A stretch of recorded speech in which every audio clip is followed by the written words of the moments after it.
I had a work situation where someone really tried to like destroy me and destroy my career.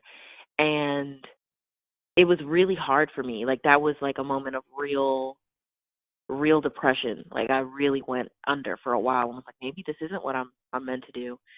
And there were some instances where God really showed himself, where he was like, okay, good, you're at the end of you. Great, now I can really shine. And after that, I mean, stuff just started picking up. Like business started picking up for me. I mean, getting calls and contacts and people who were like, hey, we want you, we want you, we want you, and that was a moment for me where I was like, wow, Lord, you've really blessed me. Maybe this is exactly where I'm supposed to be. Maybe this is exactly what I'm supposed to do. Which Social media is a great place. I say that all the time. Today's guest is one of my favorite people to follow. She's always entertaining, and she makes sure that you stay in the know. That's the one and only, the Jhas Williams. Jhas has often posted on her Instagram news you may have missed while you fell asleep. And then you go through her stories and there's all the hotlines. And for people who get up early, they may go to bed early the night before, that's the perfect place to find it. She's also a devout Christian. Of course, that's one of the things I love about her.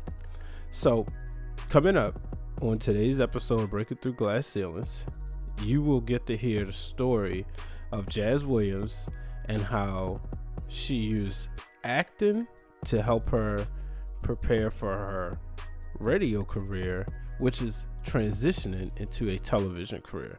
Ladies and gentlemen, Jhas Williams. All right, ladies and gentlemen, on the line today, I am blessed to have be an honor to have the one and only the Jhas Williams. Jhas, how you doing today? wow, that is the best intro I think I've ever had. I've had some intros, but that I got to carry you with me just to get that. I'm good. How Wow. are you? I'm good. That means a lot, especially coming from somebody who does this radio thing better than a Oh lot of people I man. know. So, Thank you. Thank you so much. But thanks for having me on. so oh, no problem. So, I just wanted, we've been Twitter friends for quite a bit, and Yeah. you actually used to a lot of times keep me in the know with news overnight, which we'll get into in a bit. But I wanted to share your Oh. story. I wanted, you to come on and share your story and explain how you got into the business and why you chose and so forth. So, where did you go to school? So I went to school. So I'm from originally from right outside of Philadelphia. Um, a lot of people right now I'm currently living in Virginia, and the area I live in Virginia is the 757. It's the seven cities in Hampton Roads. So a lot of times when people are from Hampton Roads, they'll normally say like, oh, I'm from, if they don't want to pinpoint exactly because it's so close, everything's so close to each other, they'll say, oh, I'm just from the 757. And you go, oh, okay, it's just the same, the general area. I say all that to say that I'm from right outside of Philadelphia. So you'll see me often identify as a Philadelphian or a South Jerseyan. I'm a diehard Eagles fan, but I went to Rowan University. Rowan University is in South Jersey. It's like maybe 10 minutes away from Philadelphia. I know I took the long way around that story, but I had to explain why often you'll hear me especially in this conversation you'll hear me refer to myself as a Philadelphian or a Jersey girl. But that's where I went to school, right outside of Philly. Oh no, that's awesome. Trust me, I get it. I worked at ESPN, and I think between there and at college at Morgan State, where I met a lot of people who were from Jersey, and that's why Mhm. I think at ESPN I really learned which ones were identified like as with the Philly As which fan thing, base, right? and which Right. ones were identified with the Giants fan New base. Yorker, right, exactly. So I went to Rowan, Mhm. Rowan University. I went for radio, TV, and film. That was my major in college, and yeah, it's in South Jersey. So when did you decide that radio and TV was for you? It's weird. I think I've always known, but I didn't know how to pinpoint it. Sometimes, like when God gives you certain gifts or whatever, and that speaking or just in general communicating or connecting with people and storytelling is your gift, but you're not quite able to label it, um, then there are other things that happen along the way to kind of get you there. So I want to say I always really knew, but I never knew how to identify it. A couple of things kind of brought me to it, like acting brought me to radio, which brought me to TV. Like it kind of spiraled, but I've always been intrigued with the idea of storytelling, always. So there's never been a time when I haven't been a chatterbox. And so, who was your inspiration growing up? In Philadelphia, there is a radio station called WDAS. My dream. Oh my God, I wanted to work for WDAS. Um, so bad. So I never had a specific person that I was like, this is, I want to be them. But I always had people that I really liked. I always liked her name is Lady B. I really loved Lady B, and she was on WDAS. And anything that was like Philly radio, I just loved Philly radio. So it didn't necessarily. I didn't have like anyone in particular that I was in love with, but I just knew that they were telling stories on the radio, and I was like, I got to do that. I got to do it. So, did you get a lot of opportunities in college to do radio and TV, or was it one or the other? No, my path is very much God driven. So I actually was really into acting before I even thought of radio as an option. I was in I had an agent. My agent was in New York. She told me to go out to Los Angeles. Um Shortly before that, I had been when I was at Rowan University, I was walking across the campus radio station and I was like, "You know what? Now's the time. I want to give it a shot." And I ended up getting my own show in college radio. And I got hired while I was in college, actually, at my first station. And so, that's kind of how it all really, really kicked off. I think that answered your question. I might have talked around it. No, no, you did. And how would you say acting prepared you? Because I know, like, I took one acting course in Mm, college, and it helped me, especially doing the wrestling stuff. I was able to mm, understand why, like, you could tell, like, as obviously we've been watching wrestling over 30 years, I can tell which wrestlers have taken acting classes and which one hasn't. Shout out to The Rock, Dwayne yeah, Johnson. yeah. And you Yeah, could even see now, like, when he left and then when he came back, even though people try to, like, criticize, like, say, "Oh, his he was scripted," but you could see the way his movement is. So right. I know for me in that space it helped, but how did it help you in radio and television? Well, it's funny you should ask because I'm getting ready now to merge my career from radio into television, and it's helped a lot. So I went to school for acting in Los Angeles. I was there for 2 years, and I went to an acting school there, and it teaches you so well how to tell a story. So, and that's essentially what journalists are. We tell other people's stories, or we tell the stories that people need to hear, information they need to hear. And acting really just kind of perfected that because it developed, it really sharpened the way that I presented to people, the inflection in my voice, my tone, things like that. So it really was able to even kind of, it helps me with my emceeing when I would get hired out to do hosting events or MC, the stage presentation, so to speak. You know what I mean? That whole standing up in front of people and delivering a message. That was, that's essentially what acting was. And so it didn't give me it didn't give me anything that I didn't already have prior, but it sharpened the skills that I had, and I needed that. And even just in coming from Philly or coming from Jersey, I mean, we have a lot of people don't think we have accents, but we do. So when you're in an acting school, they teach you dialects. They teach you how to speak to people in certain regions. They teach you, just how to perfect your own speech patterns. And that really helped. That translated well in radio and TV and what I was already doing. Wow, that's amazing. Now, one of the things, I think one I know, I should say, and I know one of the reasons why we've been able to connect is our love for God and Jesus. What Yes, would you yes. say was like his biggest message to you as you went forth into your career, if you don't mind Man, sharing? absolutely, I don't mind sharing. That's my favorite. So, the biggest thing that I've learned about the Lord is that he can be trusted. I think a lot of people, we're in an age where we're inundated with information and we're having a hard time discerning which things are facts. And for a lot of people that's really really tough. I know for me, I struggle badly with anxiety and sometimes crippling depression. And sometimes that's because of an overload. You know what I mean? You don't know in this like Twitter era, you don't know what's real sometimes, what's not real, sometimes what's what you should be listening to. My dad always says, "Eat the meat, spit out the bones." You're not sure which parts are meat and which parts are bones because people just say anything now, Mm-hmm. and it causes a lot of trust issues for everyone, whether they're even aware of them or not, because you're reading things all the time and you just don't know anymore. And I found that in my relationship with the Lord, to be specific, in my relationship with Christ, it was like I had to really lean on the one thing, the one person I knew for a fact could be trusted because it was just too much going on. And with when you work in media, when you work in radio or TV, sometimes I mean that stuff is overwhelming to you as a person. You have a job to do like everybody else, so you're giving the information, but that information can be overwhelming to you too. And there had to be moments where I just had to be like, okay, Lord, I can trust you with my career. I can trust you with my friendships. I can trust you with my circle, even with your networking and your relationships. I can trust you with that because, a follow and unfollow, sometimes that gets to you a little bit.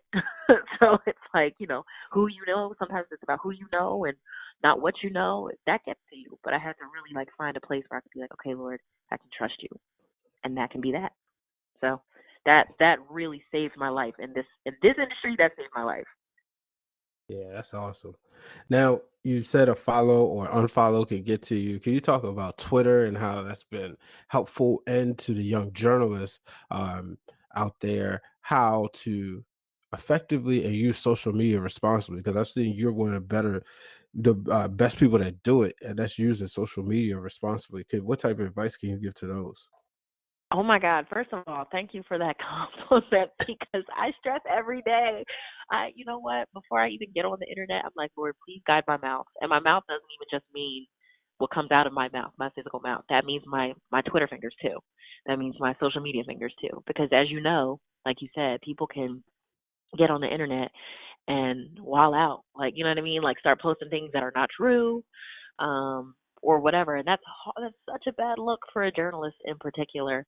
Um, for me, my biggest struggle though is that I joke too much. Hmm. So like I just think stuff is funny. I'm sorry. It's the best way I've learned. It's the way I've learned how to survive. As for someone with anxiety and with depression, humor is really the only way I've learned how to survive. So, um, I don't have anything like a burner account. I just have my own account. And I just try to be really cautious. I try to pattern it sometimes after what I see other people do, even if that means what I see them not do, what works, what doesn't work. And I also try to maintain true to myself because that's another thing is, God made me the way he made me. He didn't make me the way he made you. He didn't make me the way he made her or him. So my sense of humor is my sense of humor. I try to just be who I am, but keep it cute. You know what I mean? Like that's Hmm. that's the extent of it. Now, I have to bring this up. You're an Eagles fan. Ah, uh, yes.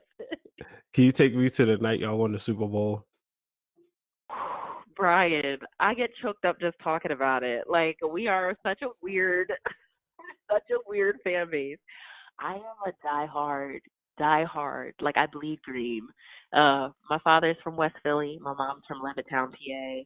My uncles, my aunts, my whole family is mainly primarily New Yorkers and Philadelphians, but the ones I'm closest to are obviously Philadelphians.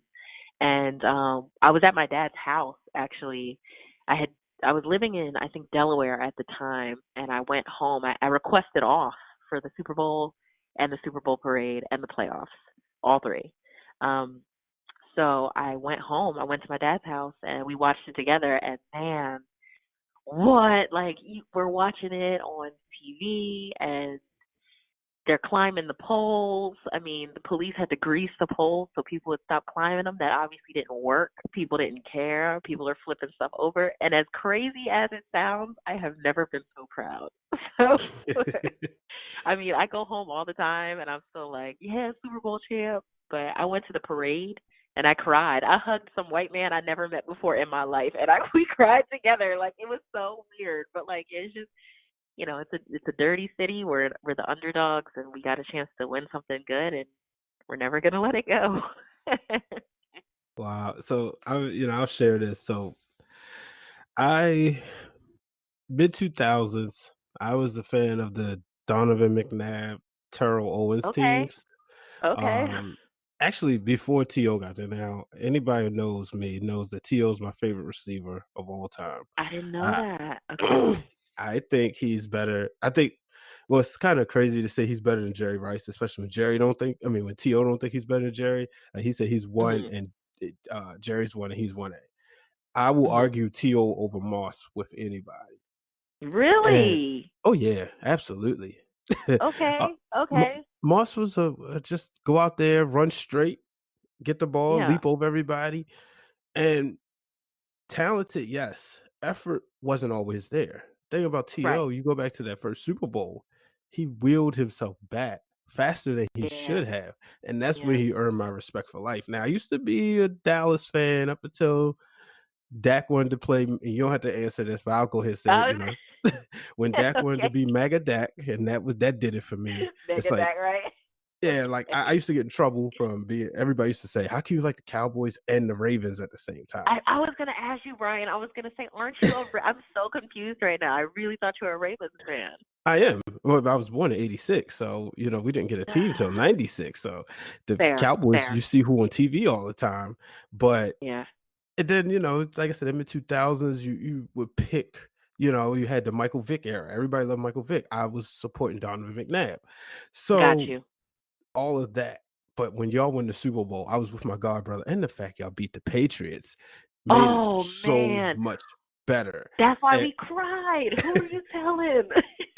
yeah, and as we're recording this, we just found out breaking news earlier this morning. Tom Brady's leaving the New England Patriots, which is great. Yes, yes, uh, yes. We are so happy for this. Yes. yeah, me, and like I said, now I'm a Ravens fan, but I don't hate the Eagles, but Okay. that night it was just like, you know what? They really deserve it. Shout out to my brother Corey, diehard Eagles fan. He went to the he's a season ticket holder, even though he's from DC. He's a season ticket holder. Okay. He's at every Eagles game, Oh, and he's a real one. Okay. yeah, a matter of fact, and my friend Meg has this belt. She's her boyfriend is a professional wrestler, and he's a Mhm. multiple time champion. And he had one of his guys make her a custom made Eagles belt. I'm had to send that to you, the Wow. Oh, picture you of got it. some good friends. You got some good friends. Please send that to me. Yes. Yeah. So, so like I said, I was definitely happy for you. But I have to ask you this. Did you get a chance to do any media like around it? See, me, when the Ravens won the Super Bowl, I was an intern with the Baltimore Sun. So I had a Oh, chance. wow. Yeah, now I covered the season. By the time the playoffs got there, my internship was done. My co-host of the Wrestling Room, Dwayne, was actually interning with the team. I mean, with the Baltimore Sun that next semester, so he got to cover like the Super Bowl stuff. But I was taking media classes. So one of the things I did do was go to the parade and I had to write a story. That was my excused absence. So did you get to do Okay. any media around the Eagles when they won the Super That's Bowl? a that's a great question. So when I was off, I took off, for so because at the time, I mean, I was working at a station. I was the morning show radio personality there, and I took off, and my boss allowed me to take off without penalty if I would cover the parade while I was there. So I didn't cover it fully because obviously once you get there, I mean the service is bad. But he asked me to do call-ins to the station and to all the sister stations that were in the building and just let them know what was going on. So I did do that in some regard. Um, but for the most part, I just kind of like relished in the day. Like, you know what I mean? It wasn't like it was different than working on TV where I had a photog there with me or something like that. I didn't. It was just, I would do call ins and let them know what I was experiencing and what it was like and stuff like that because Delaware is still relatively close to Philadelphia. So, I mean, we had to get there dumb early for the parade just to even be able to get close enough. So, and it was a good time. I wasn't I wasn't at work, but I was also still kind of working. So yeah, most of my coverage was done on the internet, and that's why people need to stop sleeping on the internet. It was my tweets and my Facebooks and my followers and station followers would be able to keep up with it there. So that was kind of a whirlwind, really. But not everybody was an Eagles fan. So, because Oh, when you're in Delaware, you have a mixed bunch. So people are Ravens fans and Eagles fans and Patriots fans. So some people were like, "Oh, who cares?" You know. yeah, I didn't know that there was a huge mixed bunch around there. Because, like, I have family in Delaware, and they're Eagles fans, so I just thought it was just all Eagles Yeah. territory. Oh no, no, no. It's definitely a mixed bunch. I mean, the my co-host at the time, he was a Ravens fan. So, and I have nothing against the Ravens. I only have something against your fans. Your fans are annoying to me. But apart from that, apart Well, from we that, I finally don't have any beef with you guys. we finally have a quarterback we can be proud of. We was proud of Joe Flacco for a while, but then Yeah, he got paid, and that it was just it. switched up. Yeah, Yeah. switched up. Right, right, right. So So one same of with the us. things, yeah. So the title of the show is called "Breaking Through the Glass Ceiling." What was the moment that the Jazz Williams broke through the glass ceiling? I don't think I've broken it yet. I don't think at least not my own personal feeling, and I think that's Well, the only one that matters. okay, well, there has to be a moment where you at least step back and say, "Wow, God, you blessed me." Oh, no, that's a different question. Yes, yes, and I say Because I mean, that of all the course, time. we all have our goals set, and we'll never be satisfied. At least everybody I've Mhm. interviewed on this podcast will never be satisfied. But there has to have Yeah. been that one moment where you stood there and said, "This business is for me," or "I made it," or "You know what? I'm really good at this." Oh man, that's an excellent question. You know what? I would say probably I had a work situation where someone really tried to like destroy me and destroy my career. And it was really hard for me. Like that was like a moment of real depression. Like I really went under for a while. I'm like, maybe this isn't what I'm meant to do. And there were some instances where God really showed himself, where he was like, okay, good, you're at the end of you. Great, now I can really shine. And after that, I mean, stuff just started picking up. Like business started picking up for me. I mean, getting calls and contacts. People were like, hey, we want you, we want you, we want you, and that was a That was moment a for me moment where for I me was where I like, was wow, like, Lord, "Wow, you've Lord, really you've blessed really me. blessed me. Maybe Maybe this this is is exactly exactly where where I'm I'm supposed supposed to to be. be. Maybe Maybe this this is is exactly what I'm exactly what supposed I'm to do, supposed to which is do." Which is why why I I always always stress stress the like your like your question question earlier. earlier, like I Like I mentioned, mentioned, just just that that God God can be can be trusted trusted because because even even when when people people can't can't in this in this industry, industry, he always can. And the fact that he was able to say, "Hey, I don't care what other people are saying or doing. I don't care about that. My purpose for you is still going to prevail." And the fact that I'm still here and still doing what I love, that for me was a glass ceiling moment because I think people will always be people and people will always try to do what they try to do. Some will root for you, some will root against you. But at the end of the day, you know, the purpose that he has for me is what's gonna matter. That's there is no glass ceiling for that because I'm still gonna be able to keep going and doing as long as there's breath in my body, as long as he's got a plan for me, I'm still good to go. So I don't know if that really answered it. I think that was probably I may have taken the long way around, but I think no, it's that was important spot on. yeah, because people need to know that, like, in this industry, it's true people do have power, but never more power than God has. So, yeah, that's that's it. Ooh, I'm gonna get a lot of hate mail because I'm doing too much, but I'm not trying to. I'm No. just saying from my experience, that's been the glass ceiling that he's broken for me. Now, one of the things I want to talk about is your feature in Essence, where it Oh says, yeah. "Where September 11th meets my patriotism and my blackness." Can you talk Yeah.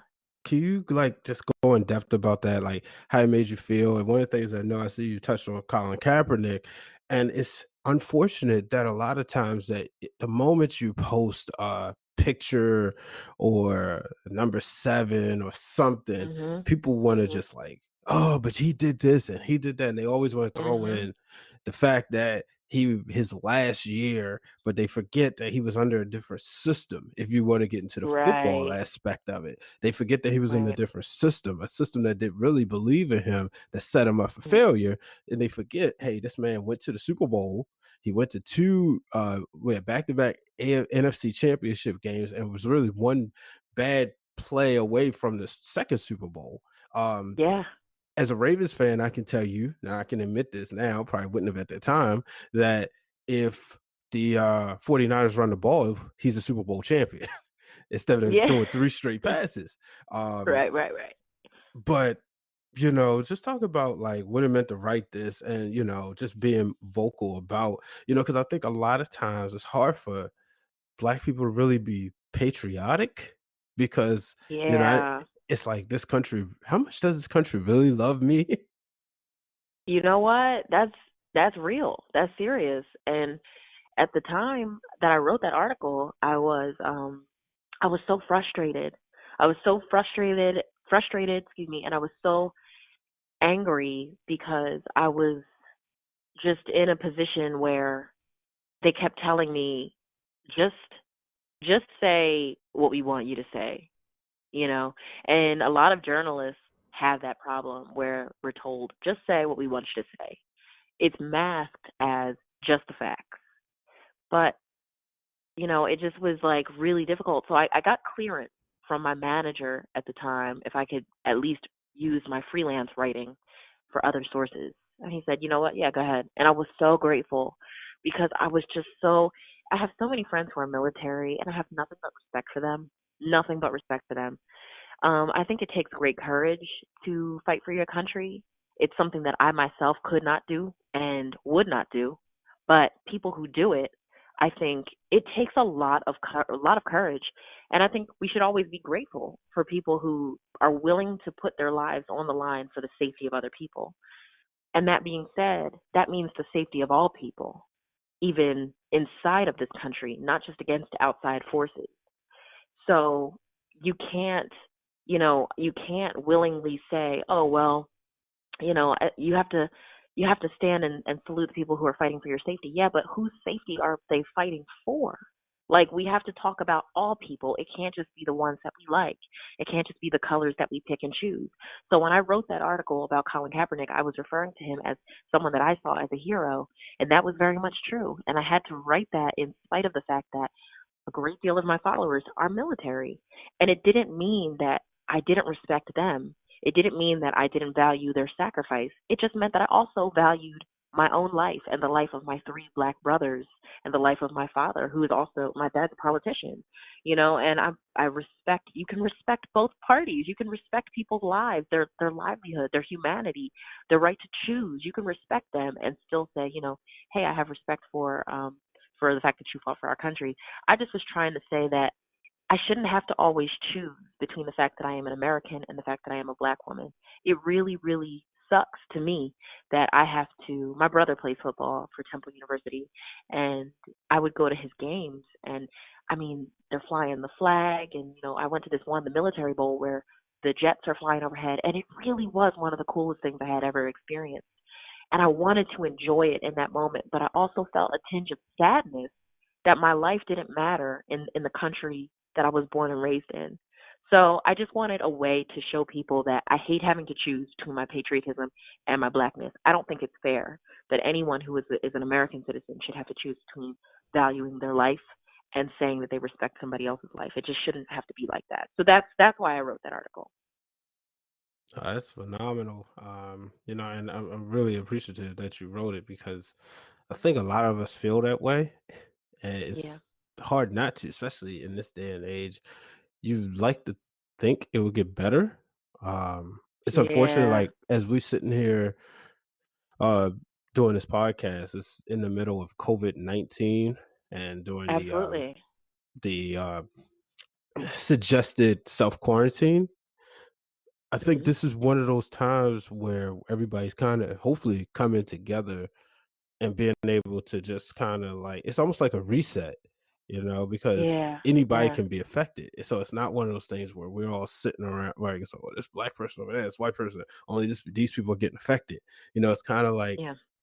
it sucks that it always takes some sort of tragic thing to make people come together. I don't know if you remember around time of 9/11. I Oh, was man. Yeah.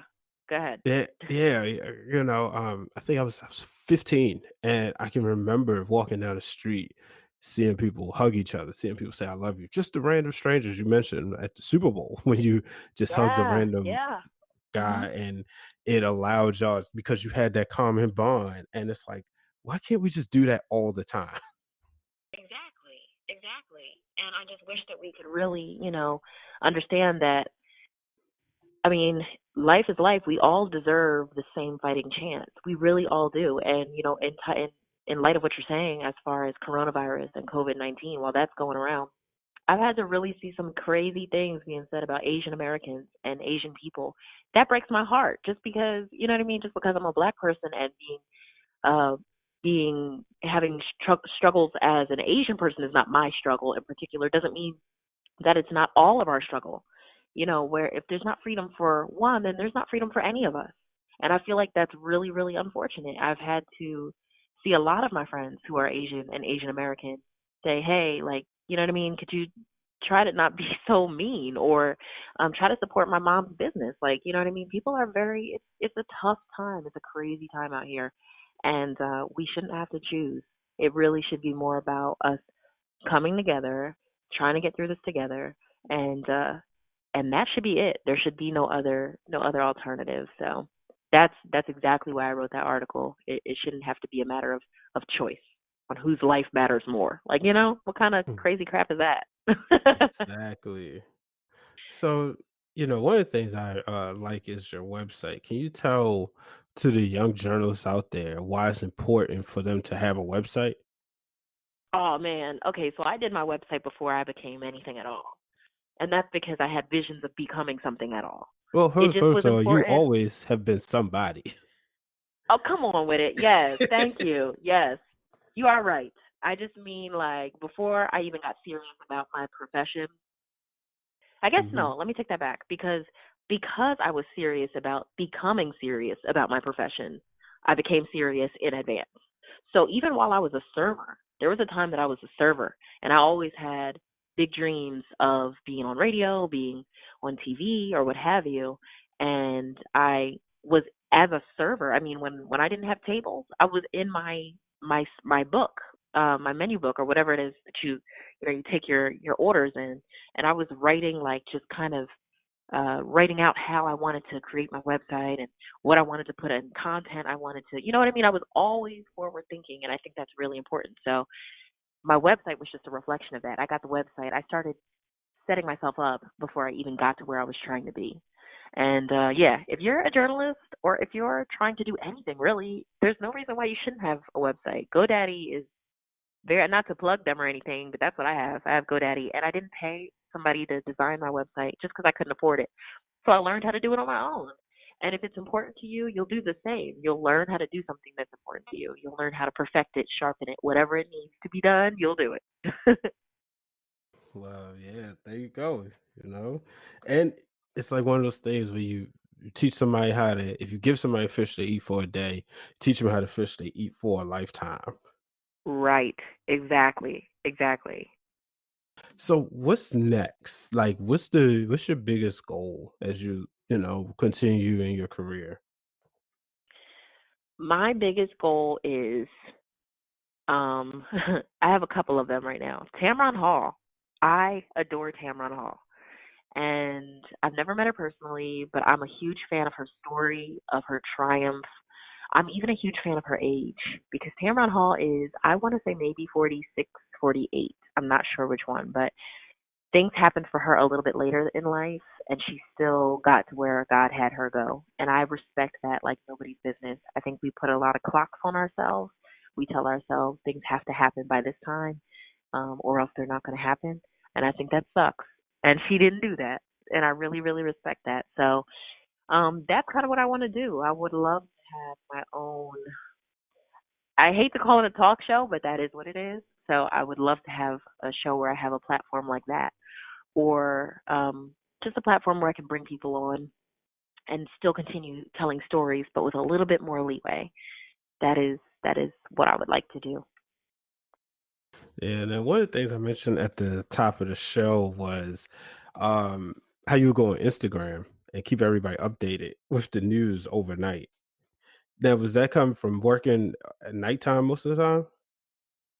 No, I've never worked nights. I've only ever worked mornings. I think what it comes from is just me being nosy. I think I'm Okay. just a nosy girl, and like when or rather, I'm a nosy John. And when I when I definitely like I be online all day long and all night sometimes, unfortunately. Sometimes I really have to cut it off, but if I'm online and I see it and I think somebody else on my timeline might want to see it, then I go ahead and retweet it. Now, I don't know if I don't know how many people have me muted because of how much I do retweet and like, but for the people like you that don't, then I hope you guys enjoy it because I'm definitely on there all day.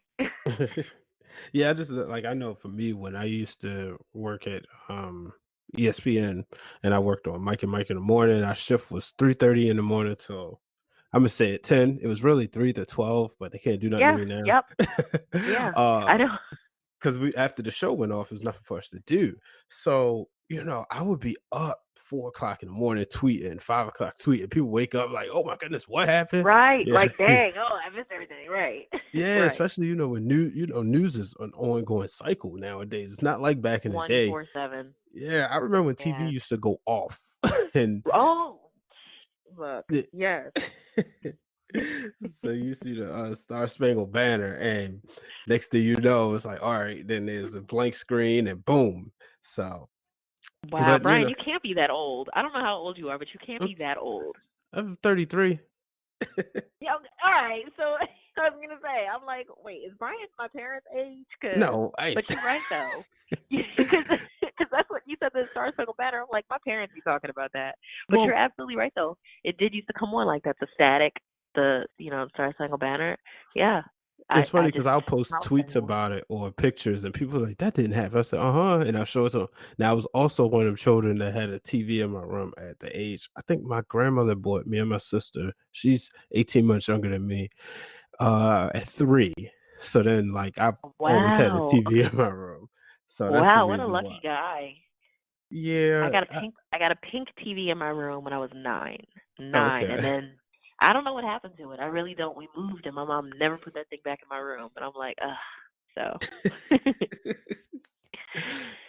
Well, so now, before I let you go, can you let the people know where they can find you?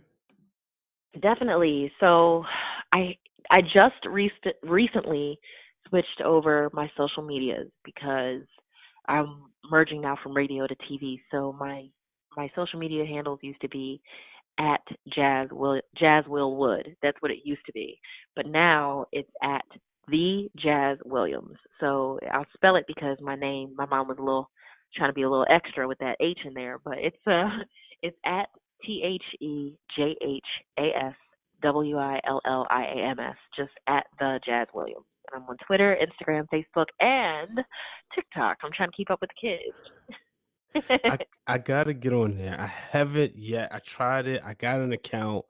My nephew was like, "No, you gotta do it like this, and that." I'm like, I'm not cool it enough to dance." So, It is so much fun. It reminds me of Vine, but I okay. don't know how to work it yet, so I'm really doing my best. I need a tutorial. Vine was so much fun because you could it forced you to be creative. When Instagram gave us 15 seconds before now giving us all the time in the world, it seems like. But when they gave us Yeah, 15 seconds, it took away some of that creativity. Vine, you had it 6 did. seconds, get in, get out. Get out, right. And it was the most fun thing on the planet. It was so fun. For me it was. And TikTok's kinda like that. I just need a 9-year-old or a 10-year-old to come through and show me how to work it because I don't know what I'm doing. Yeah, and you know what's funny? So I was on I do social media for my church, and I was on LinkedIn, and my friend Nita, who I used to work with at ESPN, she always posting a lot of different up to date social media stuff. And she said, "Why what you need to know about TikTok?" And I was like, "Okay." So it's like anything you know about social media, basically cancel it out. and find the target audience, like you said, which about the 9 to 10-year-olds. Let them Mhm. tell you what they're looking for. So I was like, I'm trying to figure out, can we apply this to medicine? I'm like, not gonna You work. know? Maybe church. You maybe could find some Maybe. TikTok stuff for church, but right now, medicine's not gonna necessarily work. Right, right, right. But Well, yeah, look, I man. don't have any 10-year-olds in my life, but if you know any, please send them, tell them to make a video or something because your girl is struggling. Cool. Well, like I said, one thing you could do is go on LinkedIn. You could definitely find some sources out there. But the Good, hands-on, I good, had to probably get my nephew and my son to figure that out. Well, I don't know. If, good. my wife said my son has it, but I think she let him have it. Then she said no, so I got to figure that out. Figure it out. Yeah. Well, Jazz, I appreciate you coming on. Any final thoughts or anything that I should have asked you or that you want to get across to the world? No, but you know what? I will say this as a final thought. Shout out to you for one, making this platform for people to just be able to express themselves as well, for being a creator, and also for being a really kind dude. Because I'll tell you this, you may not remember, but when NABJ, it was going to be my very, very, and for those who don't know, that's National Association of Black Journalists, and a convention happens every year. And I was going to one convention. I had never been to one before, and I had just become a member. You were one of the first people to actually reach out to me and be like, "Hey, there's a oh God, what is it called? There's a group me." You told me there was a group Mhm. me app that I could be on, and you were like, "I'll go ahead and add you and get all the information you need." And I mean, you were so kind, and you didn't know me from a can of paint, and you've always been like that. And I feel like God's gonna bless you for that because you really are. When people talk about reaching back out, sending the ladder back down, being about the people, and you're really that guy. So shout out to you. That's honestly my final thought. Thank you. I ain't paying to say that, folks. Uh, You pay me later. Say nah. now, I've just been blessed with so many great mentors, so many people, teachers, people in church, people at home. Yeah, Blessed with both my mom and dad who has helped me out with so much that, you could, and some people may say I've been privileged, which not necessarily. I had hardworking parents who hid a lot of stuff that we wasn't supposed to see. Like they hid the struggles, sure. but I knew that like I didn't take necessarily a traditional route. So it's like I always, kind of went with a chip on my shoulder. And I was like, well, anything I can do to help people. A lot of times people tell you, yeah, I can be hard. I can be like, oh man, here he come with this. Like, yo, why aren't you doing this? But if I see full potential in people, I want to make sure they reach it. Yeah, yeah, and that comes across every time I deal with you, and that is really dope about you. I want you to be an Eagles fan so you can be all the way around cool, but it's okay. It's all Well, right. I got 2 championships and I got 2 replica rings, and they look real nice. Two is better than one. Okay, this is over. But hey, and not to mention my quarterback's black. Okay, you know what? What we not gonna do? No, but seriously, thank you, Brian. Thank you for having me. No problem. Thanks for coming on.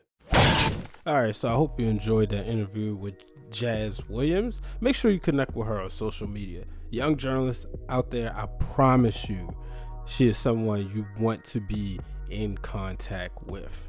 Coming up next week, a lot of you may have known that in 2018, I dropped 30 pounds. Well, I'm going to bring on my unofficial trainer, and that is the one, the only Ashley Mill. So she's going to come on. Ashley worked with me at Johns Hopkins Medicine in media relations. She was on the public relations side of things. So that's where we met, and she shared with me how she went about her fitness journey. And I followed some steps, and it led me to losing weight. So make sure you tune in next week. You will hear from Ashley. Till the next time, folks, I'm Brian H. Waters. Don't let nobody put forth a glass ceiling that you can't break through. This podcast is brought to you by B. Waters Productions. It is produced and edited by myself, Brian H. Waters, with the music brought to you by Hypnosis. You can find Hypnosis on Instagram at hypno_beats.